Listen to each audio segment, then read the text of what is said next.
My administration has been working around the clock in good faith to reach an agreement with Democrats on additional China virus relief.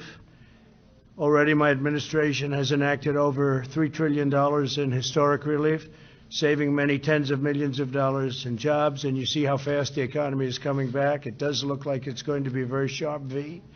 We have tremendous enthusiasm, tremendous spirit, and tremendous job growth. We set a record on number of jobs in the last 3 months. It's the most jobs ever created in a 3-month period during a 3-month period. That's great.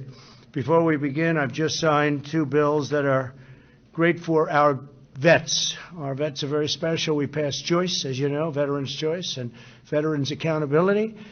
And they've been trying to get that passed for decades and decades and decades, and no president's ever been able to do it, and we got it done, so veterans have choice, and now you have accountability that if you don't love your vets, if you're in the VA and you don't love the vets or take care of the vets, you can actually get fired if you don't do your job. We want people that love our vets. The first expands the eligibility for vets with blindness in both eyes. So we have an expansion of benefits, an expansion of various elements of being and working with the VA for vets with blindness and, in particular, blindness in both eyes. And we have a lot of problems with blindness in the VA, and we're doing something about it. They've been talking about this for many years. So that is expanding eligibility for vets with blindness in both eyes, okay? Second is requires the VA to establish a treatment court program for vets who need treatment rather than punishment for certain nonviolent crimes. And you know what that all means, and it's really something that they've been trying to get done for a long time. The second requires the VA to establish a treatment court. So this is a treatment court program for vets who need treatment rather than punishment for certain nonviolent crimes. Okay, I think it's self-explanatory. We've wanted this for a long time. They've been trying to get it for a long time, and now we have it. And I want to thank everybody for helping us get that done. We had a lot of support from a lot of great people, including people in the VA. In the current negotiations, we have repeatedly stated our willingness to immediately sign legislation providing expanded unemployment benefits, protecting Americans from eviction, and providing additional relief payments to families. Democrats have refused these offers. They want to negotiate. What they really want is bailout money for states that are run by Democrat governors and mayors and that have been run very badly for many, many years and many decades, in fact. You know the states. Everybody knows who we're talking about and what we're talking about. I don't think we have to go over it. But what the Democrats primarily want is bailout money. It has nothing to do with the China virus. It has nothing to do with anything that we've been talking about over the last period of time. They want to bail out states that have been badly managed by Democrats, badly run by Democrats for many years, and in fact, in all cases, many decades. And we're not willing to do that. Nancy Pelosi and Chuck Schumer have chosen to hold this vital assistance hostage on behalf of very extreme partisan demands and the radical left Democrats, and we just can't do that. So hopefully we can do something with them at a later date, but we're going to be signing some bills in a little while that are going to be very important and will take care of pretty much this entire situation as we know it and as you have been covering it, and in some cases actually covering it accurately. Many of the far left policies they're pushing have nothing to do, again, with what we have been working on so hard, namely the corona. You can call it so many different names. What a horrible thing China released upon the world. 1/3 of their bill, the HEROES Act, is spending completely unrelated money to the virus. Here are just a few of the policies in their extreme left bill. And again, this is a bill supported by Biden. And Biden is totally controlled now by the Bernie Sanders left wing of the party. And in fact, he's gone further left than Bernie Sanders ever dreamt of going. So obviously, other than Bernie have brought him left. If you look at the manifesto that they've agreed to, it's far further left than I've ever heard anything about Bernie Sanders. The massive taxpayer bailout of badly run blue states. We talked about that's one of the things they're looking to do. Measures designed to increase voter fraud, banning voter ID. They want to ban voter ID. We should have voter ID in every state. Every state should have voter ID. You have ID on everything you do practically. Everybody has voter ID. Everybody has ID except for voters. When you vote, you don't want ID. They don't want it. We have some states with it. It works out great. And if you want to stop fraud in elections, have voter ID. They want measures designed to increase voter fraud, which is banning voter ID in all states and banning requirements for signature verification in federal elections. Now, why would they want, in this bill, which really has nothing to do with what we're talking about, stimulus, something banning voter ID in every single state? They want to ban it, including states where we already have it, because we have some states where we have it. Indiana and others that do very well. Why would they want to ban voter ID in all states? And why would they want to ban requirements for signature verification in federal election? Who would want a bill banning signature verification? What's that all about? You know what it's about? Fraud. That's what they want, fraud. They want to try and steal this election because, frankly, it's the only way they can win the election. The bill also requires all states to do universal mail-in balloting, which nobody's prepared for, regardless of whether or not they have the infrastructure. They want to steal an election. That's all this is all about. They want to steal the election. So in the bill, they have a bill that requires all states to do universal mail-in balloting, regardless of whether or not they have the infrastructure. Like in Nevada, it's such a disaster. Their infrastructure is a total disaster. They don't want to have signature verification. They don't want to have any of the safeguards that you need. And they don't want to have safeguards that are so common and so basic, and even other states that we disagree with have. This Nevada thing is a mess, but we'll see how the courts determine, what the courts determine. But they certainly don't have the infrastructure in Nevada. So we'll see how it is. As you know, we brought suit last week, and we'll see how that all works out. I think we're going to win it. But basically what they're trying to do with all of these requirements, including no signature verification, they're trying to steal an election.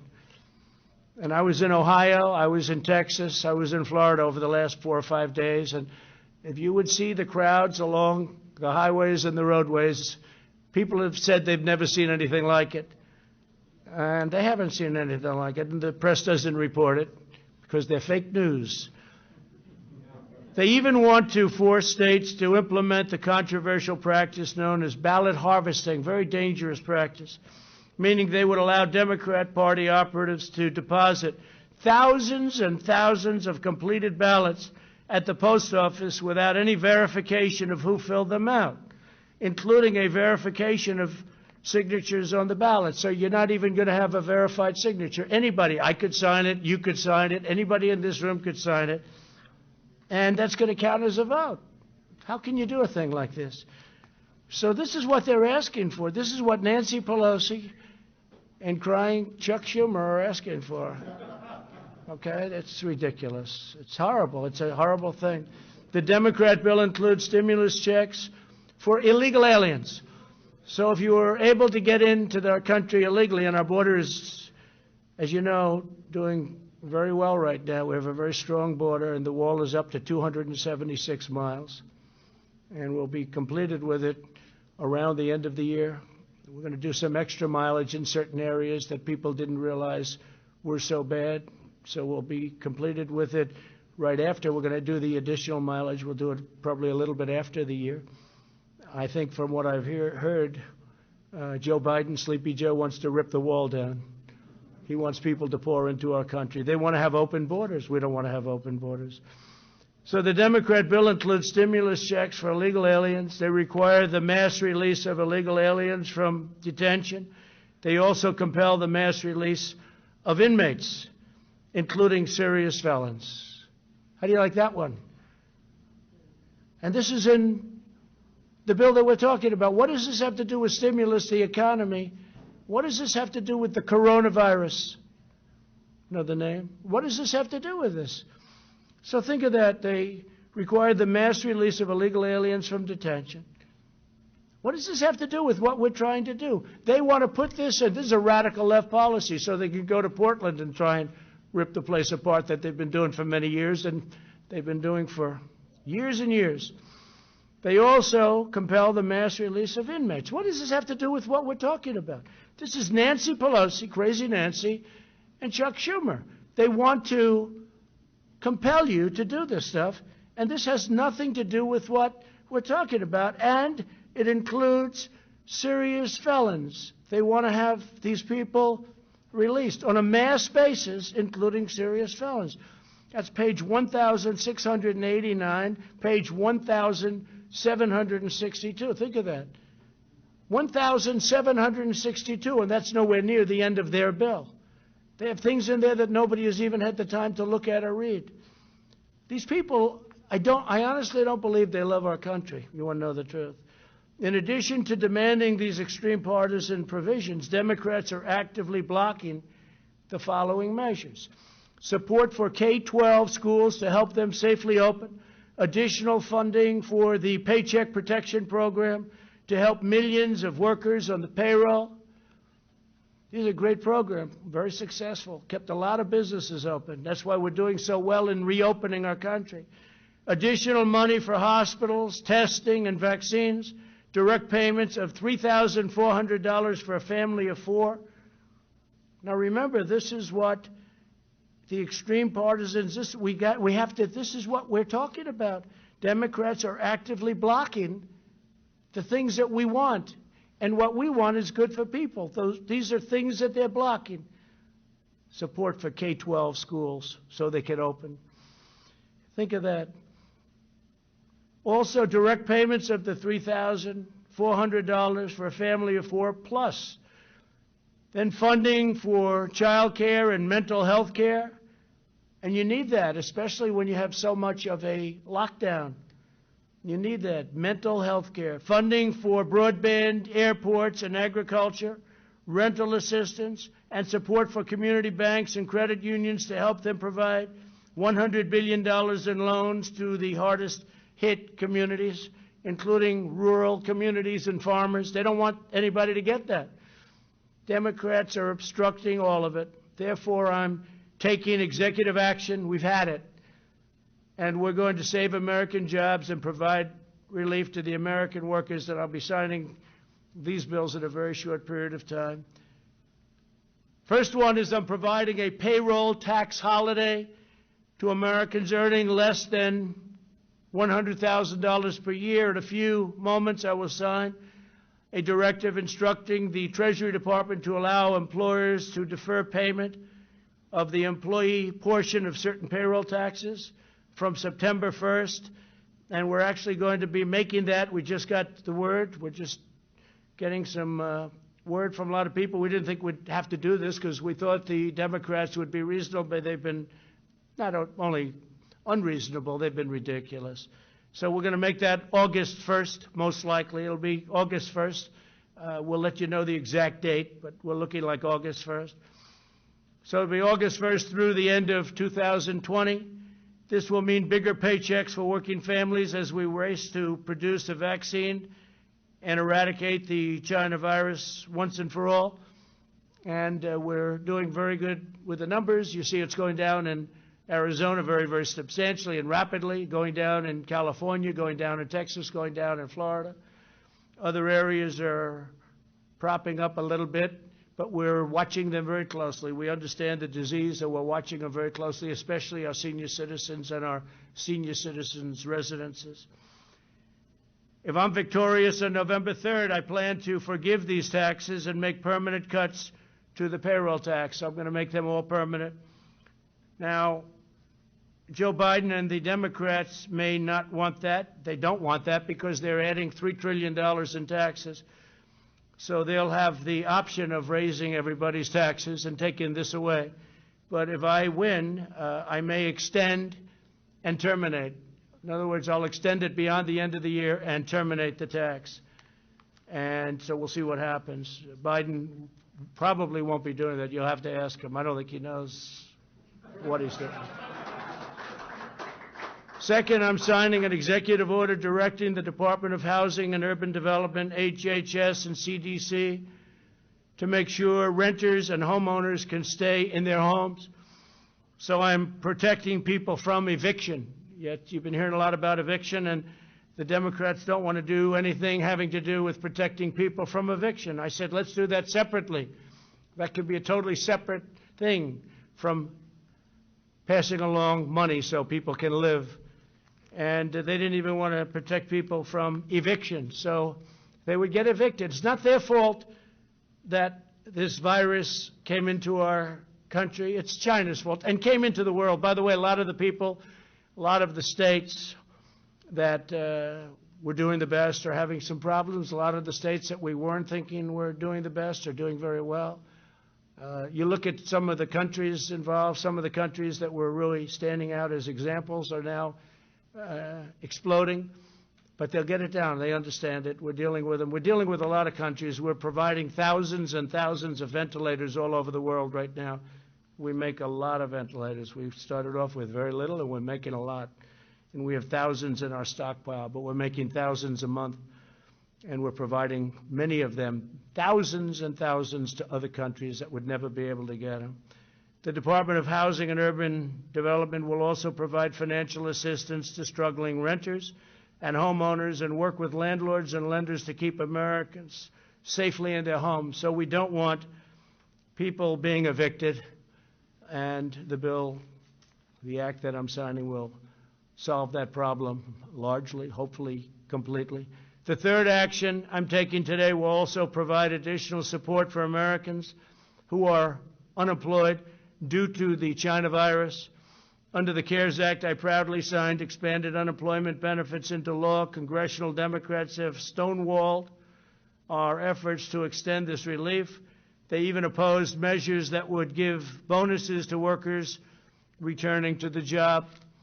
They were totally opposed to that. For this reason, I'm taking action to provide an additional or an extra $400 per week in expanded benefits. $400, okay? So that's generous, but we want to take care of our people. Again, it wasn't their fault. It was China's fault. States will be asked to cover 25% of the cost using existing funding, such as the tens of billions of dollars available to them through the Coronavirus Relief Fund. Under this plan, states will be able to offer greater benefits if they so choose, and the federal government will cover 75% of the cost. So we're all set up. It's $400 per week, and we're doing that without the Democrats. We should have been able to do it very easily with them, but they want all of these additional things that have nothing to do with helping people. Fourth, I'm signing a directive providing relief to student loan borrowers. Earlier this year, we slashed student loan interest rates to zero. I don't know if people know that because the press doesn't ever report it, but maybe they're watching now. The press doesn't report a lot of good things that are good for the people and good for the country. Earlier this year, we slashed student loans, interest rates to 0%, and suspended student loan payments, and Congress extended that policy through September 30th. Today, I'm extending this policy through the end of the year, and we'll extend it further than that, most likely right after December 1st. So we look like we're going to be extending that. They're paying zero interest. And again, not their fault that their colleges are closed down, and not their fault that they're unable to get what they bargained for. Through these four actions, my administration will provide immediate and vital relief to Americans struggling in this difficult time. And the beautiful thing about this difficult time is we're now coming back and setting records. We'll also ensure that our economic comeback continues full speed ahead, and with the $400 and all of the other measures that we're talking about, and we'll be signing in a little while, that will happen. We're further looking at additional tax cuts, including income tax relief, income tax cuts, and capital gains tax cuts. So we're going to be looking at that, capital gains for the purpose of creating jobs, and income tax is self-explanatory, and it'll be income tax for middle income and lower income people, but middle income people, because they pay a lot of income tax, and you do have tax inequality. I'm saying that as a Republican. and you do have tax inequality. So we're going to be looking at income tax, and we're going to be looking at capital gains tax cuts on both, and maybe substantial. And we'll be reporting back fairly shortly on that. That's big news. That's big news, but very important. We want to have our jobs flourish. We want to have our companies do great. We want to have the 401ks, which are now at a level, if you look at the stock market, it's great. If you have stocks in NASDAQ, you're higher than you ever were, including, even this is still during the pandemic, the stock market, because they see such incredible things happening, smart people, the stock market is at almost an all-time high. We're just short of it, and NASDAQ is higher than it ever was. It's broken the record 14 times in the last couple of months. So 401ks are doing fantastically. I hope you kept your stocks. I hope you didn't sell. I hope you had confidence in your president and confidence that your president was going to be reelected. And I will tell you this, that the biggest tailwind, the biggest problem that we have with respect to the stock market, which is not much of a problem because it's doing so well, but it would be actually much higher, is the possibility that these radical left Democrats could win. And if they win, we're going to have a crash. We're going to have a terrible problem because they're going to raise taxes, $3 trillion worth of taxes. And that's going to affect everybody from middle income to upper income to jobs to companies. Your 401ks will go down like a rock. Your stocks will go down like a rock. You know, and don't forget, these big companies, you have stocks in these companies. You know, you own stocks. And they have millions and millions of shareholders. And whether it's pension funds or anybody else, you all have stocks. So they're big companies, but a lot of people own that stock, and we want to keep it going. But we do have, I guess you could say, not a tailwind, it's a headwind, I guess would be a better description. But it is, it's a headwind. And when you think of it, that's, in my opinion, it would be much higher. But you look at what they want to do. They want to raise everybody's taxes, everybody. And they want to do the Green New Deal, which will decimate our country and decimate. It's ridiculous, too. It's childish.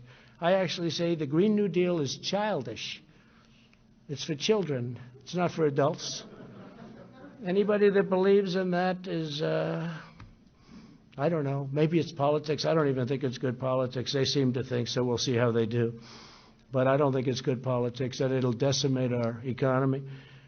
We've learned a great deal about this virus and how to treat it. Our strategy is to aggressively shield those at the greatest risk while allowing younger and healthier citizens to safely resume work and school. I notice that some of the Democrats that I would say are very strongly on the left are now coming out and saying we really have to open our schools for the good of the economy. I was shocked to see a couple of them. You know who they are.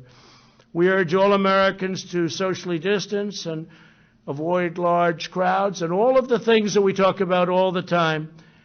We have to go and make sure that everything's in good shape. We really are. We're coming back very, very strong. We're doing very well with the virus because all of those states that everybody thought would be in a bad position for a long time, they're all coming down. The governors have done a great job. Don't forget, we're dealing with governors. Some have done a fantastic job. All have worked hard. Some have done a much better job than others, and someday, if you'd like to know, I'll give you the good ones and the bad ones. We'll give you some good ones and some bad ones. But by contrast, the never-ending lockdown being proposed by some, mostly, I guess you could almost say almost all in the Democrat Party, would inflict unimaginable harm to our people and to our health for decades to come. It'll hurt our economy, and they view that as a good thing. They actually view that as a good thing because they're interested in one date, November 3rd. And I actually think it's bad politics, and I think they're starting to come along because I'm seeing more and more people want to open up. And you see the devastating results of lockdowns, too. You know, you have depression and suicide and drugs and alcohol and bad marriages. Marriages that were very good turn out to be very bad. It's an amazing thing, and it's who would think it? But people get along for 20 years. I guess they didn't know each other very well, and now they're not getting along. And you had the opposite also. You've had people that get along better. They like each other more than they thought. That's okay, too. That we like. But the other situation is very, very Very, very bad. We'll develop a vaccine. We're going to have it very soon, and we're ready to distribute it, and we've got the military ready. Logistics, it's called. And we'll end this pandemic, and we will rebuild the greatest economy in the history of the world. You know, we created the greatest economy in the history of the world, the highest stock market ever. And we're very close to getting that back. And that, I have to say, is way ahead of schedule. Highest stock market ever, best employment numbers for African Americans, Asian Americans, Hispanic Americans. And by the way, Hispanic Americans just set a record for new jobs. African Americans just set a record for new jobs just now, during the pandemic, the last month. And Asian Americans just set a record for new jobs. So we're very proud of what's happening, and I will now sign the executive action, and then if you want, we can ask a few questions. Okay, Kelly? Yeah, let me do this first, and then you can do some questions. Thank you very much.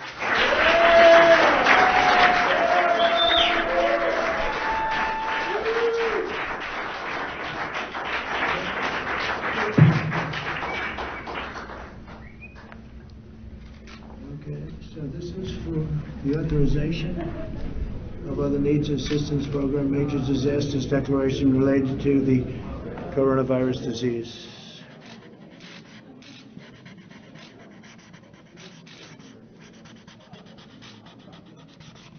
Okay, got it?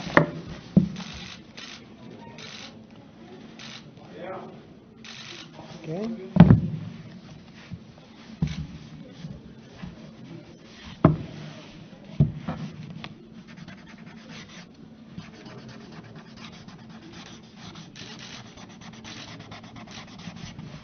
So this is authority invested in me. This is the payment relief during the COVID-19 pandemic.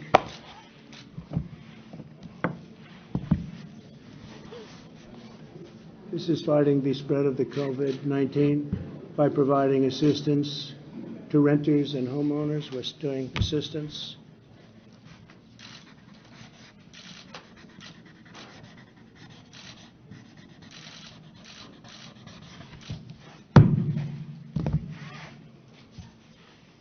And this is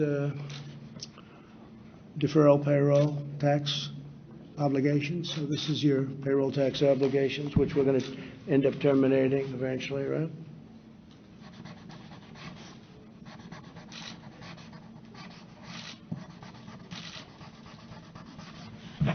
How many pictures can you take over there?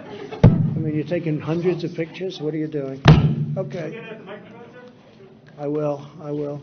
So that's the story. Would anybody like a pen? Would anybody like a pen? I do. Would anybody? Why don't we hand these? We'll hand these out to you in the back. Okay, fine.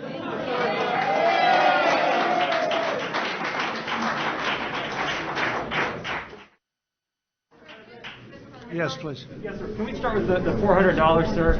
So just wanted to get your reaction. So you're saying the states will have to cover some of the costs, sir. Which governors have told you that they would sign on to Well, this? if they don't, they don't. That's up to them. But if they don't, they don't. That's going to be their problem. I don't think their people will be too happy. They have the money, so I don't think their people will be too happy. But if they don't, they don't. But again, the states have the money. It's sitting there. All right, Kelly. Sir, why did you decide on $400 when previously families were receiving $600? Yeah. That will be a hardship for many. What do you say to them? Well, no, it's not a hardship. This is the money that they need. This is the money they want, and this gives them a great incentive to go back to work. So this was much more than was originally agreed. The 600 was a number that was there, and as you know, there was difficulty with the 600 number because it really was a disincentive. Yeah, go ahead, please. Sir, the payroll tax cut was opposed by both parties on Capitol Hill. Can you give your rationale as to why you think that's so important, particularly since it doesn't help Americans who currently don't have jobs? It helps people greatly. It helps our country get back, and anybody that would say anything different, I think, is very foolish. Everybody wanted it. By the way, the Democrats want it. The Republicans want it. They just couldn't get it. They just couldn't come to an agreement, but everybody wants it. And the very important thing is the people want it, and the people need it, actually. Mr. President, Yeah. Mr. President, you said that this will pretty much take care of the entire situation, but as you said, there's not money for reopening schools, other important items. Is your administration willing to go back to Democrats to try to actually negotiate? Well, the answer is yes, but we have money to do other things. We have a lot of money that was unspent, and we'll be able to do things with the money that was unspent. We have significant money that was unspent, and we will be able to use that for different purposes. Go ahead. Mr. President, Go ahead. when will this relief get in the hands of Americans that need it? What date? We think it's going to be very rapid. We want it to be very rapid. It's going to be distributed in a way that, whichever the fastest way, there are various methods, and it will be rapidly distributed. You're also expecting legal challenges with this, right? I didn't say that. No, I didn't say that. Yesterday, sir, you said that you were expecting legal. What I said is people can do whatever they want. I guess maybe they'll bring legal actions, maybe they won't, but they won't win. They won't win. If legal action is brought against you on this, why not just work with Congress on this deal? Well, I'm not saying they're not going to come back and negotiate. They might very well come back and negotiate. You're signing an executive order today, and Americans want to know when they're going to see this relief. Very soon. They're going to see it very soon. Look, it's there. As I know you are keeping track, today marks 12 weeks since we passed the HEROES Act in the House of Representatives, a bill to open up our economy by testing, tracing, treating, mask, sanitation, distancing, and the rest, that honored our heroes, so-called, because they are risking their lives to save lives, and now they may be losing their jobs. In fact, 1.5 million had. That will have already. That would be our healthcare workers, our first responders, our teachers, our sanitation, transportation, food workers, who are all employees of state and local government to meet the needs of the American people. 1.5 million already at least have been laid off, going on to unemployment. That's not a savings, and it is a disservice to their constituents. It also, there's projected to be 3.6 million more laid off in the weeks ahead unless we do something to protect our heroes. We lose all moral authority to praise them, to thank them, and then say, but we don't want to spend money to have you keep your job. And then third, to put money in the pockets of the American people. It's about the lives, the livelihood, and the life of our democracy. So we have some concerns about census, postal service, protection of our elections, safety in the workplace with OSHA and the rest. So in that time, in that 12 weeks, that you remember that right then and there when we passed the bill, the Republican leader in the Senate said he was going to, we needed a pause. So he pushed the pause button. He pushed the pause button. And in that period of time, in these 12 weeks, about 3.5 million people have been infected, added to the rolls of those infected. 70,000 have died. 70,000 in these 12 weeks. 3.5 million infected. And last week he comes back finally from the pause with a piecemeal proposal that does not meet the needs of the American people. As you know, we have been mightily trying to find common ground with our colleagues. It's hard when your values are so different in terms of bubble up from the working class families instead of trickle down from above. Yesterday, I offered to them, we'll take down $1 trillion if you add $1 trillion in. They said absolutely not. If we could do that, if we take down $1 trillion and they add $1 trillion, we'll be within range. We'll be within range. But we must meet the needs of the American people. We could come down some because we can change the dates of expiration, the rest of that, but not undermine our priorities to meet the needs of the American people. And it is, we're in a bit different place. Again, we believe in science and governance in terms of addressing the virus that we need to do, and that's how we're going to open our economy. In terms of livelihoods, we're honoring our heroes.